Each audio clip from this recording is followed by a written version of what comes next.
had purchased it solely for the manner in which it clung to her body like a midnight liquid. A belt cinched in its waist, a profusion of jet beadwork decorated its bodice. It was a Knightsbridge creation, whose cost, mounting on all the other calls upon her finances, had finally precluded the indulgence of travel by taxi for the rest of the summer. But that inconvenience was no matter, really. Tina knew that some things ultimately pay for themselves. She slid her feet into black high-heeled pumps before finally switching on the lamp next to the daybed to illuminate a simple bed-sitting room with the sole delicious luxury of a private bath.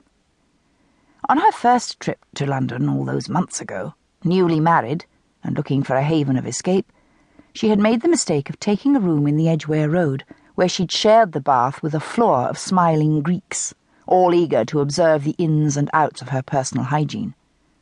After that experience, sharing so much as a wash basin with another human being had been inconceivable to her, and although the additional cost of a private bath had presented something of a challenge at first, she had managed to surmount it in a competent fashion.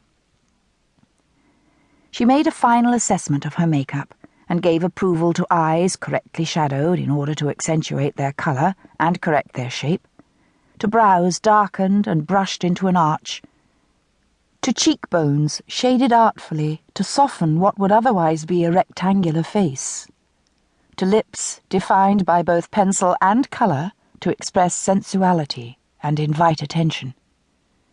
She shook back her hair, as black as her dress, and fingered the wispy fringe that fell across her brow. She smiled.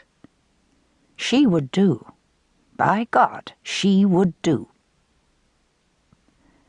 With a final glance round the room, she picked up the black handbag she had tossed on the bed, checking to make sure she carried only money, her keys, and 2 small plastic bags which contained the drug.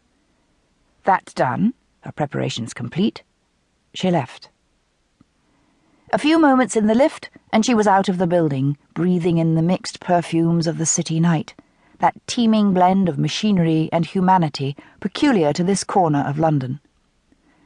As always, before heading towards Praed Street, she glanced fondly at the smooth stone exterior of her own building, her eyes gliding over the words Shrewsbury Court Apartments, which served as epigraph above the double front doors. They opened upon her hideaway and harbour, the only place on earth where she could be herself.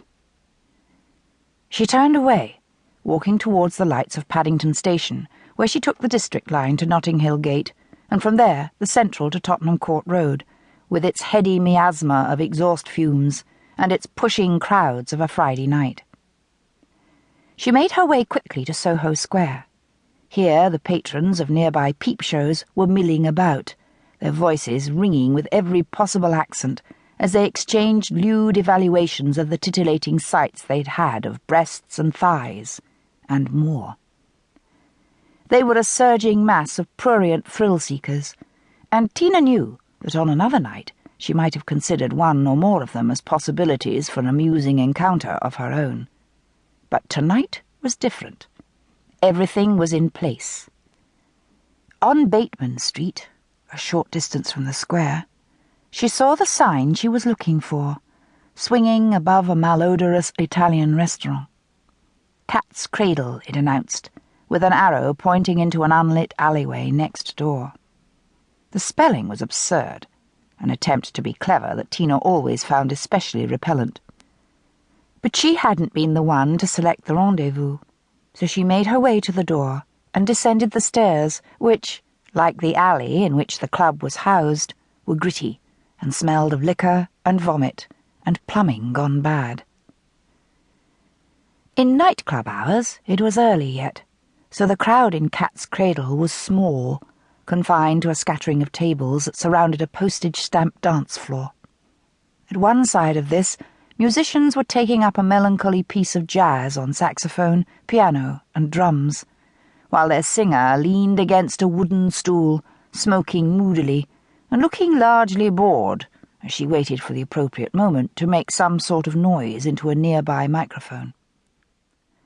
The room was quite dark, lit by one weak bluish spotlight on the band.